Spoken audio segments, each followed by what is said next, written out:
하도록 하겠습니다. 민주, 국민을 위한 민주, 새로운 나라 더불어민주당. 지금은 진짜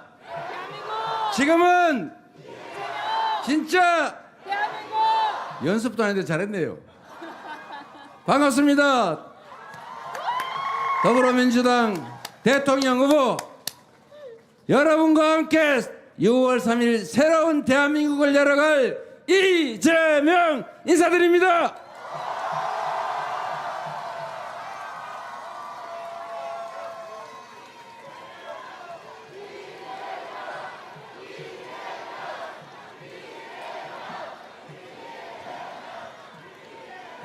경남 양산 인구가 다 모이신 것 같습니다. 감사드립니다. 우리가 새로운 세상을 열어가고자 하는 그 간절함과 절실함, 절박함 때문이겠죠. 그렇죠? 맞습니다. 우리가 6월 3일에는 희망의 세상을 다시 시작합시다. 그리고 절망도 털어내고 좌절도 털어내고 불안도 털어내고 다시 희망을 얘기하는 진짜 대한민국, 진짜 민주공화국 한번 열어봅시다, 여러분.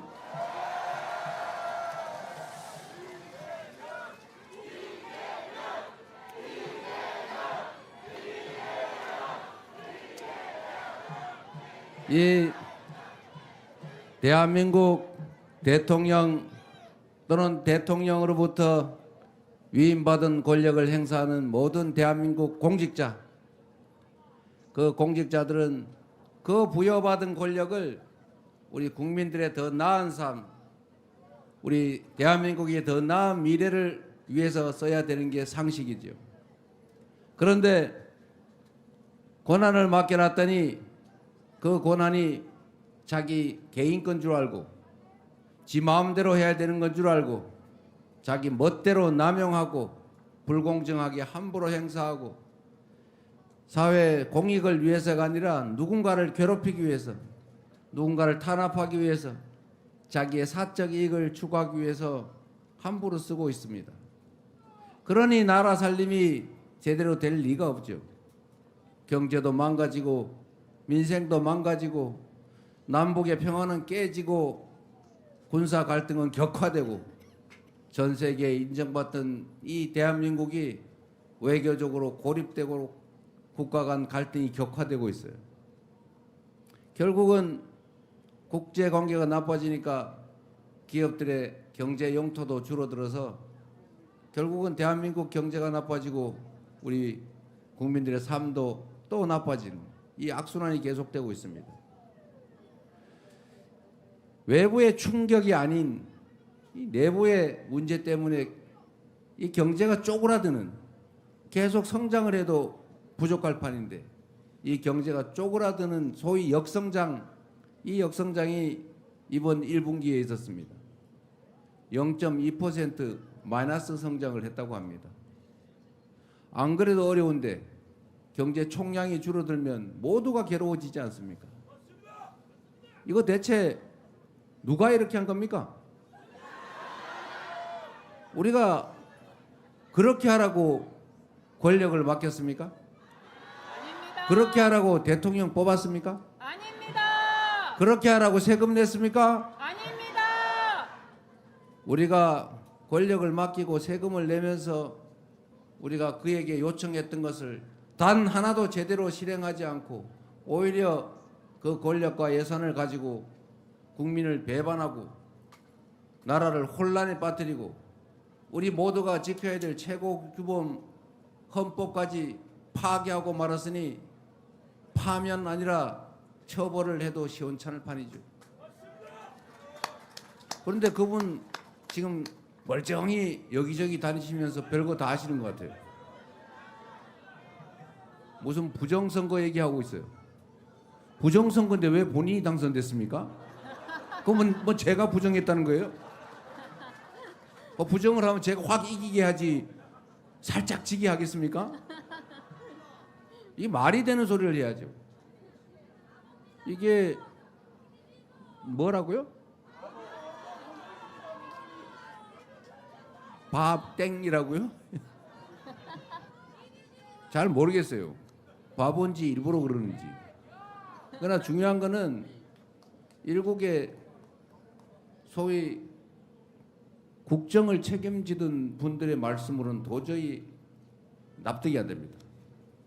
그리고 아니 그분은 뭐 그렇다 치고 다시 6월 3일부터 이 나라 국정을 맡겠다고 하는 분은 또 그게 뭡니까? 그 이해가 됩니까? 우리 국민들은 대체 뭐가 되는 것입니까? 제가 말씀드리고 싶은 것은 사실 이런 겁니다. 국가 권력을 특정인에게 부여하는 이유는 우리 모두 더 나은 삶을 살게 해달라고 하는 거 아닌가요? 맞습니다. 우리가 만든 규칙을 집행을 해서 그 강제력으로 더 공정하고 더 함께 잘 사는 세상 만들어 달라고 하는 거 아닙니까? 맞습니다. 그런데 그 질서 유지 최종 권한을 가진 검찰이 요새 하는 짓을 보면 이게 도대체 제정신인지 저는 이해가 안 됩니다. 저는 상식적으로 볼 때 그냥 죄 지은 자 죄를 찾아서 엄정하게 처벌하겠다 이해해요. 그런데 없는 죄를 만들려고 저렇게 극렬하게 왜 난리를 칩니까? 이제 저는 우리 문재인 대통령 기소해가지고 이제 서울로 수백 킬로씩 왔다 갔다 하면서 이제 1박 2일로 재판 받아야 되잖아요. 아니면 서울에 재판 받기 위해서 집 얻어야 됩니까? 그 대체 왜 그러는 겁니까? 아니면 여기 이 근처에다 기소를 하든지. 원래 피의자, 피고인 주소지에다가 하는 게 원칙이죠. 맞습니다. 저도 5군데인가 막 엄청 많이 기소돼 있어요. 영장은 한 군데다가 치더니 그걸 쪼개가지고 하나는 수원에, 하나는 서울 A 부에, 하나는 B 부에 이렇게 쪼개가지고 따로 하더라고요. 그게 뭔 심보예요? 왜 한 번에 몰아주면 안 됩니까? 기왕 재판 받는 거? 증거도 없는 사건들은 마구 기소해가지고. 저는 정말 이해가 안 돼요. 이게 제정신으로 하는 건가? 어떤 분이 그런 말씀하셨잖아요. 일단 기소해가지고 훈련된 유능한 검사하고 몇 년 싸우다 보면 한 3, 4년 지나서 대법원에서 무죄를 받더라도 그때는 이미 인생이 다 망가진 다음이다. 그거 누가 한 말이에요? 무죄 나도 상관없다 그 말이죠. 한번 고생 한번 해봐라 그 말이죠. 이런 걸 권력 남용이라 그러죠. 맞습니다. 직권 남용. 맞습니다. 국민이 맡긴 권력으로 누군가를 괴롭히는데 그 권력을 쓰면 되겠습니까? 안 됩니다. 대통령이 원래 하는 일이 여러 가지가 있습니다만은 그 중에 가장 중요한 일은 국민 통합이에요. 대통령을 누가 착각하기를 무슨 큰 통치자 이렇게 착각하는 사람이 있던데 크게 국민을 통합하는 최고의 책임자 대통령인 거예요.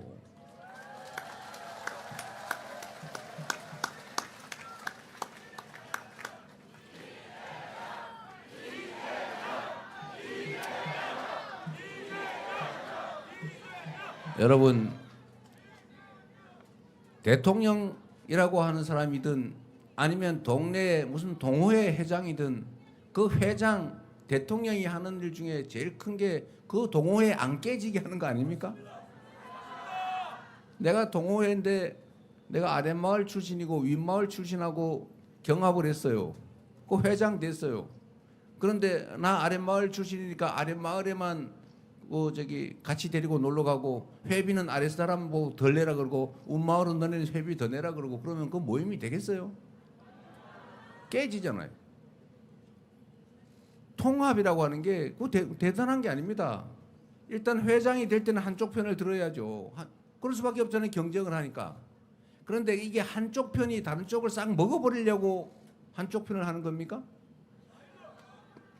대표가 될 때까지는 한쪽 편 때문에 대표가 될지라도 대표가 되면 전체를 대표하는 거 아닙니까? 그게 대표 아니에요? 좀 미워도 오히려 떡 하나 더 주면서 끌어안고 이해관계가 충돌해서 싸우면 아이고 좀 참아. 아이 저쪽 입장도 있지. 이렇게 해야지. 그래 네 말 맞아. 저놈 나쁜 놈이네. 죽이자. 이래가지고 우리 힘 합쳐 죽이자. 이러면 되겠어요? 안 됩니다. 국민을 반국가 세력으로 몰면 되겠어요? 안 됩니다. 국민이 국가인데 어떻게 국민이 반국가 세력이 될 수가 있어요? 자기가 반국가 세력이지.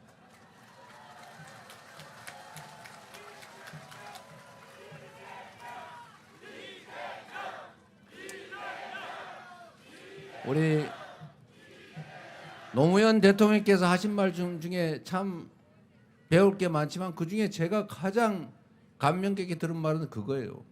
국민이 곧 국가다. 국민이 국가인데 어떻게 국민이 반국가 세력이 될 수가 있습니까? 자기 편을 안 든 사람이라 할지라도. 이게 지금 이 나라를 이렇게 만든 거예요. 우리나라 정치인들은 갈라져 싸우더라도 국민들까지는 갈라져 싸우지 않았지 않습니까? 그래도 지금은 그런데 국민들 중에 일부가 갈라져서요 서로 죽이려고 해요. 저를 칼로 찌르잖아요. 그 사람 저 아무 모르는 사람이에요. 전혀 일면식도 없는 사람이에요. 근데 그 사람은 나한테 무슨 억하심정이 있어서 그런 짓을 했겠습니까? 편가리를 당한 거죠. 세뇌가 된 거 아닙니까? 오로지 편을 갈라서 내 편, 네 편. 결국 국민들을 쪼갰잖아요. 이게 남북이 갈라져서 싸우는 것도 참 한탄스러운 일인데 거기다가 박정희 독재 정권이 동서로 갈라가지고 싸움 붙였지 않습니까? 그런데 요즘은 세대를 분리해서 싸움 시키는 사람이 있어요. 이 남녀를 갈라가 싸움 시키는 사람이 있어요. 이래가지고 나라가 어떻게 되겠어요? 통합, 이게 정치인들이 해야 될 제일 중요한 일입니다. 사람들은, 구성원들은 이해관계가 다르기 때문에 다투고 충돌할 수 있어요. 그러나 그 충돌을 최소화하는 것, 가급적 대화로 해결하게 하는 것, 그리고 양보해서 적정한 선에서 타협하게 하는 것, 이게 정치가 해야 될 조정 역할, 통합 역할 아닙니까?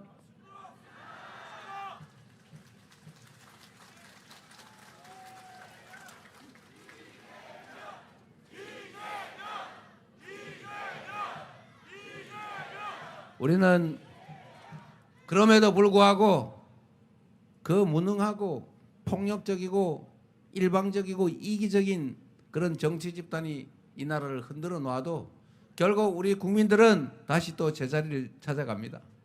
우리는 12월 3일에도 그 총을 든 장갑차를 몰고 온 독재자가 되고자 했던 그를 제압하지 않았습니까? 맨손으로 말입니다. 위대한 국민들이죠. 바로 여러분입니다. 역사의 주인공 여러분.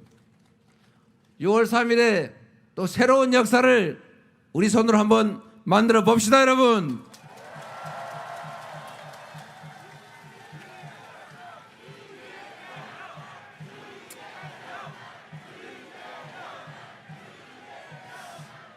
우리가 되돌아보면 정말로 아슬아슬하지 않았습니까?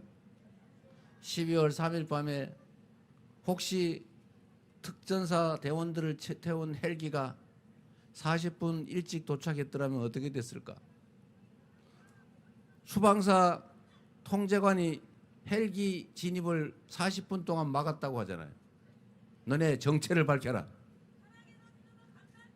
그리고 그 현장에 투입된 계엄군 병사와 일선 부대장들이 굳이 총 쏘지 않고 개머리판으로 사람들 폭력을 행사하고 그러지 않았잖아요. 유튜브 들고 막 찍으니까 피했잖아요. 손으로 막으니까 밀리지 않습니까? 무력이 부족해서 그랬겠습니까? 하고 싶지 않은 일을 적당히 안 한 거죠. 태업. 그들에게 박수 한번 보내주십시오. 명령을 회피하고 컵라면 먹으러 간 부대도 있잖아요. 왜 그랬을까? 그거는 결국 광주 5.18 민주화 운동의 역사적 경험 때문이죠.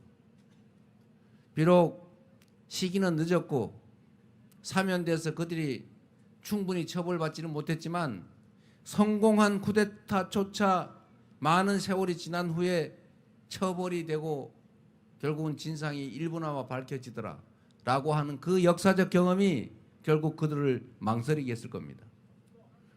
한강 작가가 말한 것처럼 과거가 현재를 도운 거죠. 죽은 광주 영령들이 24년 12월 3일에 대한민국 국민들을 구한 것 아닙니까? 그러면 우리도 과거 역사의 일원으로서 우리 미래의 대한민국 우리 후손들을 구해야 되지 않겠습니까? 확실하게 책임을 물어서 6월 3일 압도적으로 그들을 심판해서 결코 그것이 성공할 수 없다는 것을 다시는 시도해서는 안 될 일이라는 것을 확실하게 대못을 박아 줍시다, 여러분.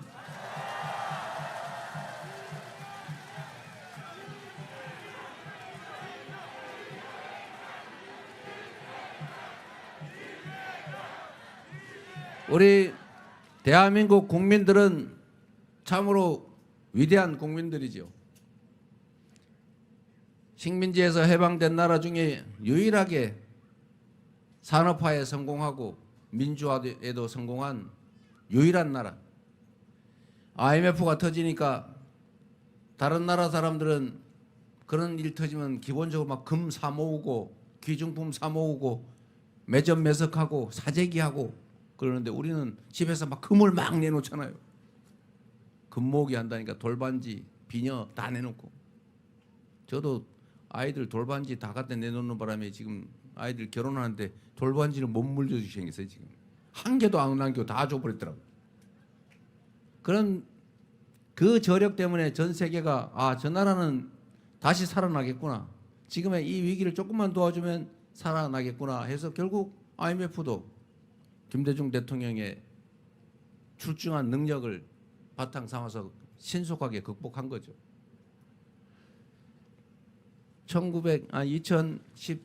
2016년 그 박근혜 국정농단 때도 결국은 우리 국민들이 촛불을 들고 단 한 명의 피해자도 없이 유리창 한 장 깨지지 않고 비폭력으로 평화롭게 아름답게 혁명을 완수하지 않았습니까? 촛불혁명을.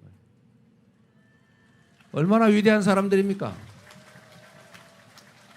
그리고 다시 2024년 12월 3일부터 지난 겨울 내내 우리는 응원봉을 들고 수백만이 길거리에서 싸워서 결국은 실패 확률 거의 없다는 성공 확률 99.99%라는 현 권력자의 친위 쿠데타를 우리가 제압하고 말았지 않습니까, 여러분?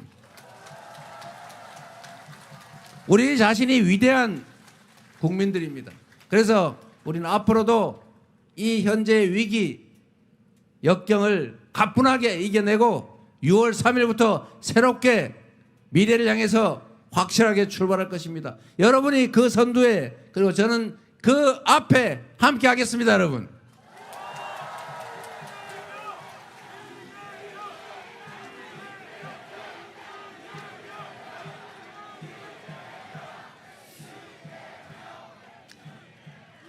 정치라고 하는 것은 결국 먹고 사는 문제를 잘 해결하는 것이죠.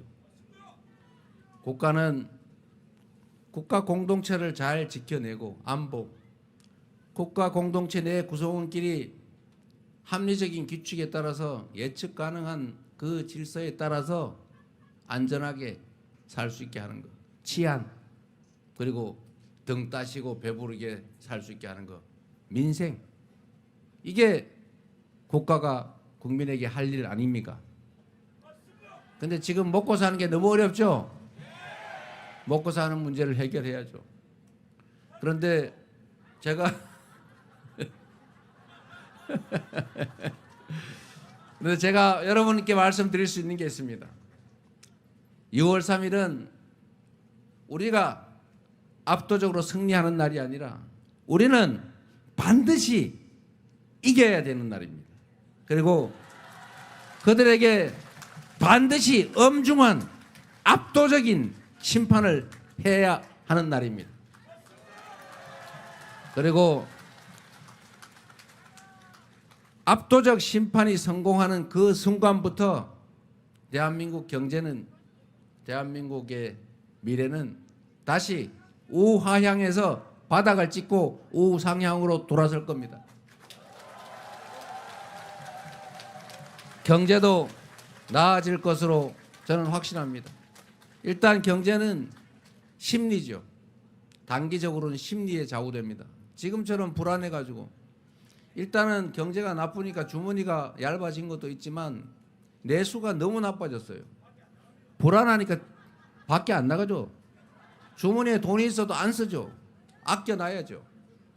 12월 3일부터 매출이 확 줄었다고 해요. 내수가 돌지 않으니까, 돈이 돌지 않으니까 더 어려워지는 겁니다. 점점 더 불안하고 점점 더 어려워지고, 어려워지니까 더 불안하고, 더 불안하니까 더 안 쓰고, 그러니까 더 나빠지고, 이 악순환이 지금 계속되고 있어요. 이제 이 악순환을 선순환으로 돌려야죠. 6월 3일이 그 첫 출발점이 되게 하는 것은 바로 여러분의 손에 달려 있습니다.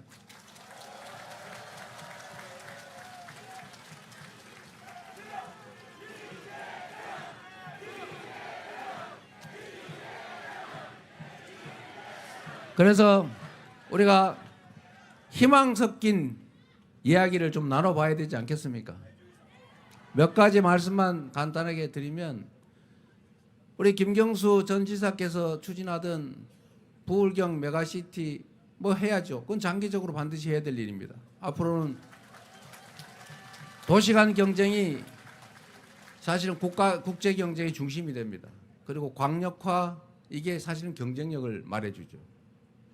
그리고 부울경에 순환 교통망이 필요한 것 같아요.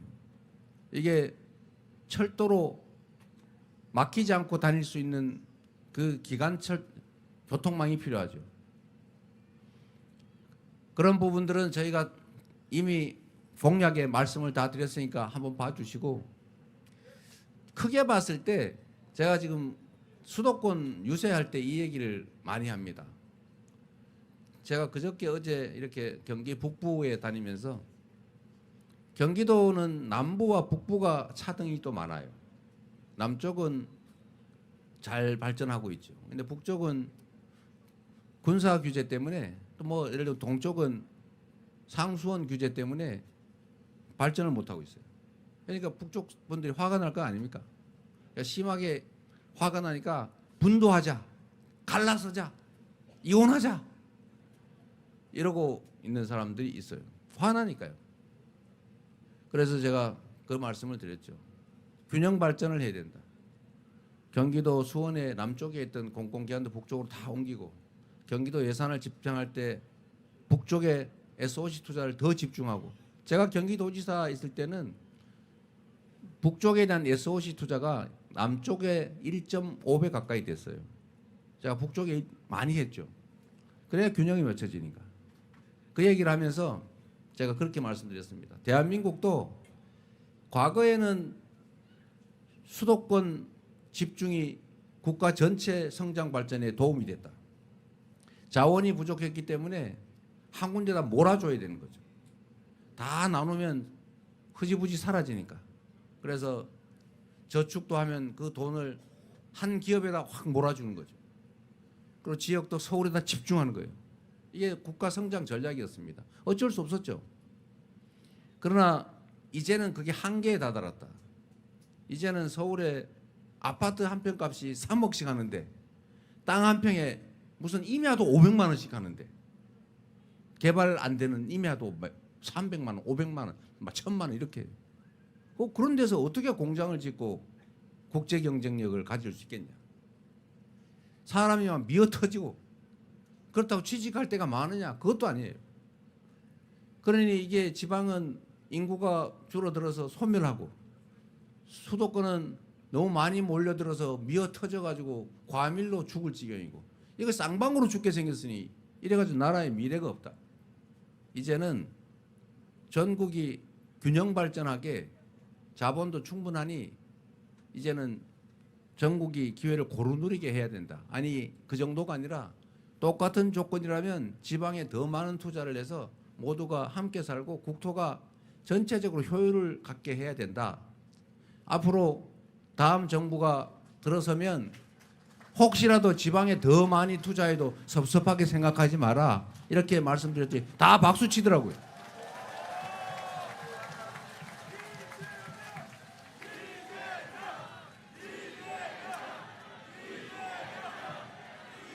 제가 지방 가서는 이 얘기하고 서울 근처에서는 그 얘기 안 한다고 두말한다 그럴까 봐 제가 미리 얘기해 놓고 온 거예요. 근데 문제는 우리 대한민국 국민들이 정말로 그런 점에서 정말로 위대하고 대단하다는 겁니다. 말씀드린 것처럼 IMF 오니까 금 다 내놓으라니까 다 내놓는 것처럼요. 우리 국민들은 매우 이타적이고 공리적이에요. 나만 살겠다 이러지 않아요. 막 집회 시위가 막 대규모로 벌어져 정신없을 때 경찰이 다 없다고 해서 마구 훔치고 부시고 때리고 이러지 않는다는 겁니다. 광주 5.18 때 그 10일 경찰 군 다 철수했을 때 공권력이 다 철수하니까 얼마나 평화로웠어요. 그때 주먹밥 나누고 모든 걸 다 나누면서 절도 폭행 이런 사건 하나도 없었대잖아요. 총기가 많았지만 누구 하나 다친 사람이 없죠. 우리가 촛불혁명, 빛의 혁명을 이렇게 평화롭게 수행해내는 것도 그 위대함에서 나오는 것 아닙니까? 제가 경기도 수원에서 공공기관을 북쪽으로 다 옮긴다고 해도 수원 사람들이 우리 거를 다 뺏어갔으니까 표 찍지 말아야지 하지 않더라는 거예요. 지금 노무현 정부 때 공공기관을 지방으로 혁신도시로 옮겨가지고 균형 발전한다고 하면 서울 지지율이 확 떨어져야 되는데 지지율이 안 떨어지잖아요. 저는 경기도 성남시장 도지사를 하면서도 수도권 규제 완화해서 뭐 많이 해줘야 된다 이런 얘기를 할 때 우리 김문수 지사 같은 분이 그런 분이셨죠. 규제 완화 막 얘기하길래 저는 안 된다고 그랬죠. 반대로. 그러면 저는 표가 떨어졌냐? 아니죠. 그래도 여기까지 왔지 않습니까?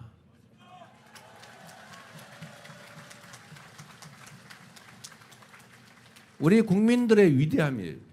공리적이고 이타적이고 모두가 함께 잘 사는 길이 내가 잘 사는 길이다라는 것을 알고 실천하는 분들이죠. 바로 여러분 위대한 대한민국 국민들입니다.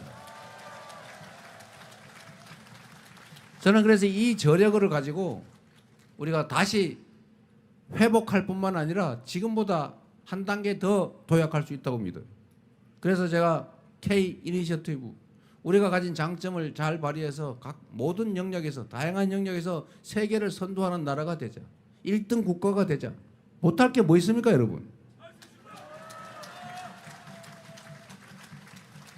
그 첫 번째가 문화국가죠. 우리 문화적 역량이 얼마나 뛰어납니까? 폭삭 속았수다를 전 세계인이 보고 울잖아요.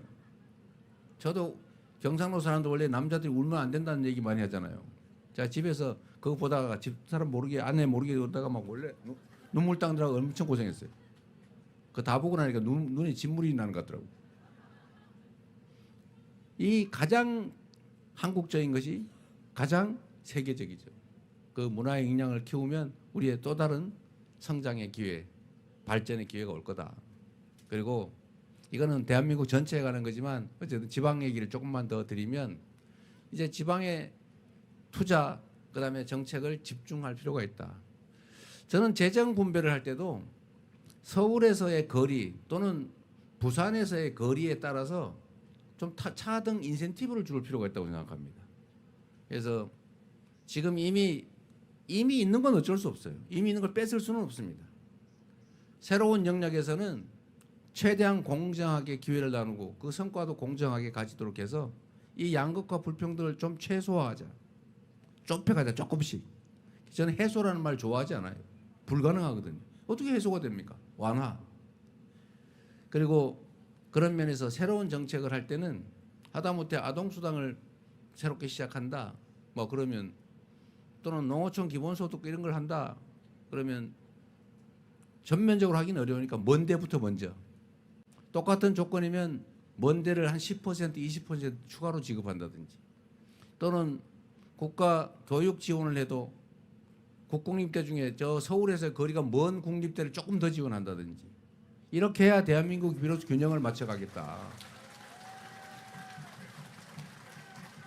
그리고 지방에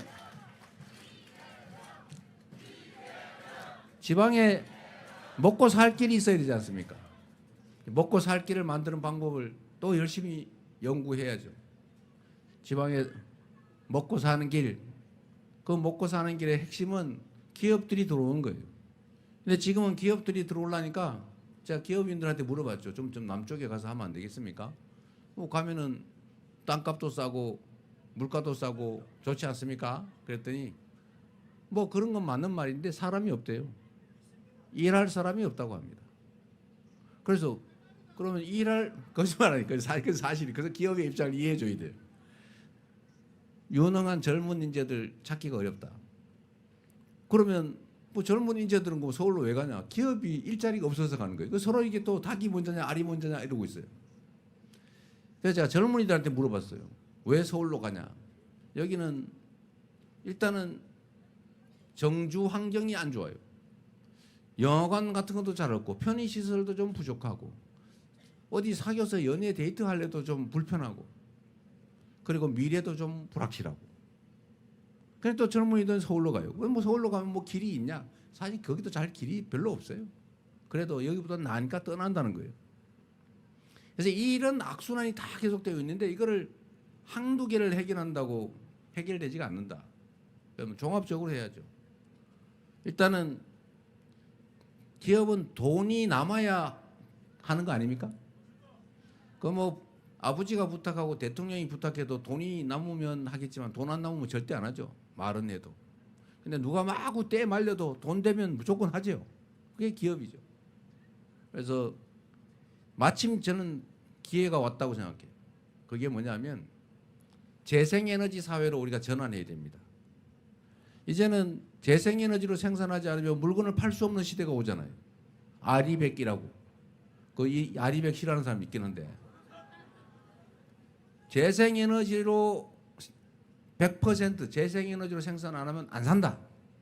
이게 글로벌 기업의 국제 표준이 됐습니다. 다만 언제 시행할 거냐? 2030년 또는 2050년 이게 딱 정해놨단 말이에요. 근데 지금 우리나라는 2030년이 되든 2050년이든 재생에너지가 공급이 될지가 불확실해요. 지금 상태는 거의 불가능합니다. 기업들은 10년, 30년, 20년 이런 장기 계획을 가지고 공장을 짓고 생산 계획, 기업 운영 계획을 짜는데 대한민국은 재생에너지가 지금 10%도 안 돼가지고 삼성전자 혼자 쓸래도 부족하다는 거예요. 그러니까 수출 기업들이 생산 기지를 해외로 옮기지 않습니까? 지금 이게 심각해요. 그런데 다행히 위기는 기회 아닙니까? 잘 활용하면. 다행히 이 서남해안 또 동해안 울산 앞바다 거기가 풍력 해상 부유식 풍력 발전하기 좋대요. 서남해안은 태양광 풍력 발전하기 너무 좋지 않습니까? 그런데 전기는 송전하는데 비용이 많이 들죠. 생산지 이 재생에너지가 생산되는 데서 가까운 지역이 전기가 싸야 정상입니다. 앞으로는 그렇게 변하게 됩니다. 그래서 앞으로는 기업 활동의 핵심 에너지원, 재생에너지가 가장 많은 곳 결국 서남해안밖에 없다. 두 번째로 지방으로 가면 세제 혜택을 대규모로 주자. 세 번째로 규제를 대폭 완화해 주자. 지방으로 가면 꼭 필수적인 건 아니면. 그리고 땅값이나 이런 개발권도 부여해 주자. 기업 도시를 만든다고 만들게 해 주자. 이렇게 여러 가지 조건들을 만들고 지원하고 하면 기업들은 유인이 생기는데 역시 인력 문제가 남는 거죠. 그러면 그 인력 문제를 해결하는 건 또 하나 방법이 있습니다. 문제는 지방대학, 지방의 공립대, 국공립대들이 지금 학생들이 자꾸 사라진다는 거 아닙니까? 왜 그러냐? 이유는 아주 단순해요. 학교에 재정 지원이, 국가 재정 지원이 적기 때문에 그렇습니다. 울산의 포항공대라고 있잖아요. 거기도 지방이잖아요. 근데 거기는 완전히 아주 유수한 대학 됐잖아요. 왜 그럴까요? 1인당 학생들에 대한 지원이 엄청나게 많으니까 전국에 우수한 학생이 몰려요. 우수한 교수가 몰려요. 그러니까 거기가 우수한 대학이 되는 거죠. 그런데 제가 저는 억강부약이 정치의 본질이라 생각하는 사람인데 똑같은 국립대학인데 잘 되는 데는 더 잘해주고 잘 안 되는 데는 더 안 해주고 이러면 어떻게 됩니까? 이러면 안 되죠. 이거 망하는 길이죠. 근데 지금 대한민국 국공립대 지원이 이렇게 하고 있어요. 서울대는 지금 제일 잘 나가는 대학 아닙니까? 거기는 학생 1인당 예산이 5, 6천만 원이 돼요. 요 근처에 제일 가까운 국립대가 경상대입니까? 부산대? 하여튼 어쨌든 이 다른 국립대들은 1인당 예산이 2,200만 원, 300만 원 이렇게밖에 안 돼요. 근데 왜 그럽니까? 똑같은 국립대인데 왜 서울대는 1인당 5천만 원, 여기는 2천만 원? 왜요? 근데 저는 이 너무 이상한, 있을 수 없는 이 일이 너무 당연하게 계속 유지되는 게 납득이 안 돼요. 그래서 앞으로는 그래서 저희가 그 얘기를 한 거죠. 서울대 비슷한 거 10개 만들기. 그걸 하겠다. 근데 서울대 지원하는 걸 뺏어가지고 하는 건 또 안 되지 않습니까? 이미 벌어진 일을. 그러면 전쟁이 벌어지겠죠. 갈등이 생기잖아요. 할 수 없죠. 재원이 좀 부족하니까. 그러나 방향은 정확하게 지방대를 집중적으로 거점별로 뭐 싹 다 할 수는 없고 거점별로 9개 정도를 만들어서 집중적으로 지원하면 그 대학들의 인재도 모이고 교수진도 좀 더 많은 좋은 사람들이 모이고 연구도 개발도 많이 하고 그러면 기업들이 인력이 부족하니 인재가 부족하니 이런 소리 안 할 수 있죠. 그러면 대체적으로 갖춰지는데 마지막 남은 게 생활 정주 여건이죠. 그러나 그건 또 아까 말씀드린 것처럼 교통 기반 시설을 대규모로 확보하는 건 하고 부울경 통합이든 메가시티든 이런 거라도 해서 어쨌든 기반 시설을 좀 갖추면 그 문제도 일부 정도 완화되지 않을까. 그래서 지방도 수도권도 함께 발전하는 그런 대한민국 새롭게 시작합시다. 이런 말씀 드리는 겁니다.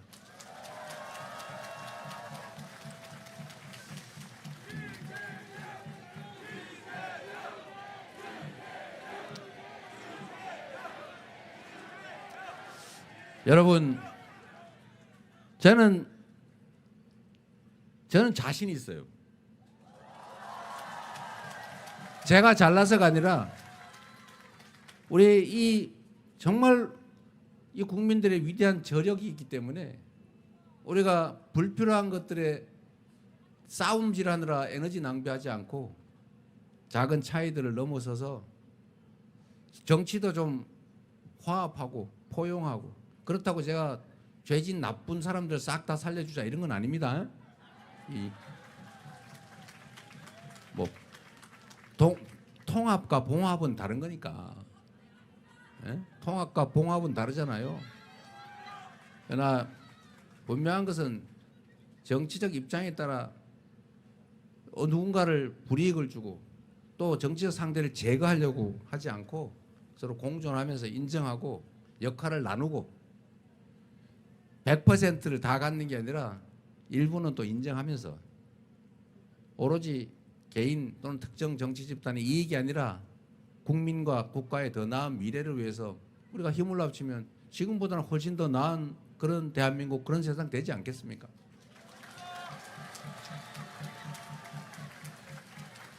우리 그 길로 함께 가면 좋겠어요. 그래서 제가 그 말씀을 드리는 거예요.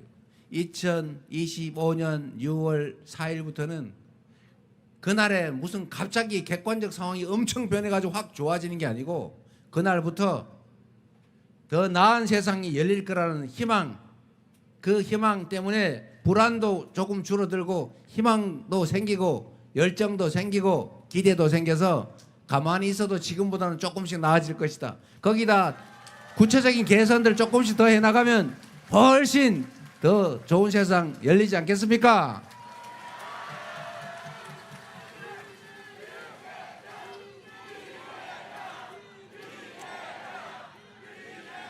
그런 세상을 만드는 힘은 결국 여러분 스스로에서부터 나온다. 이재명은 여러분이 쓰는 유용한 일꾼, 도구다. 충직하게 그리고 오랫동안 준비한 이 도구를 잘 쓰면 더 나은 삶이 가능할 수도 있다. 이 말씀을 드리는 것입니다.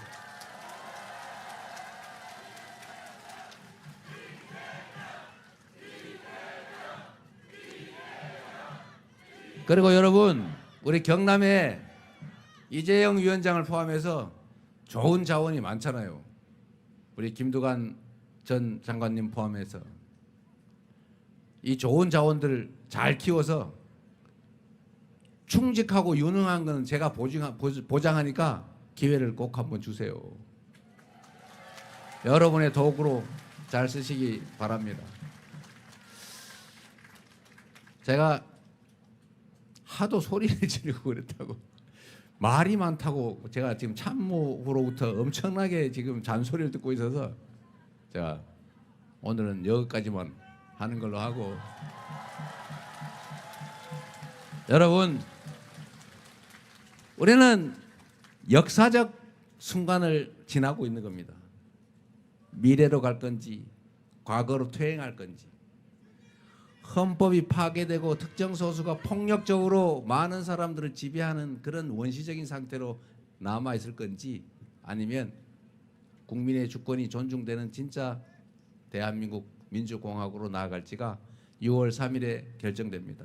그 결정은 이재명에 달려 있는 것이 아니라 바로 여러분 손에 달려 있습니다.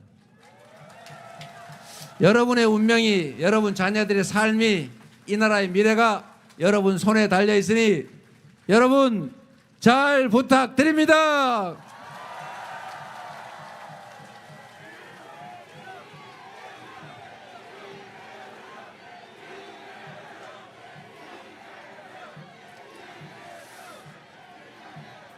한 번만 하고 끝내겠습니다. 진짜 지금은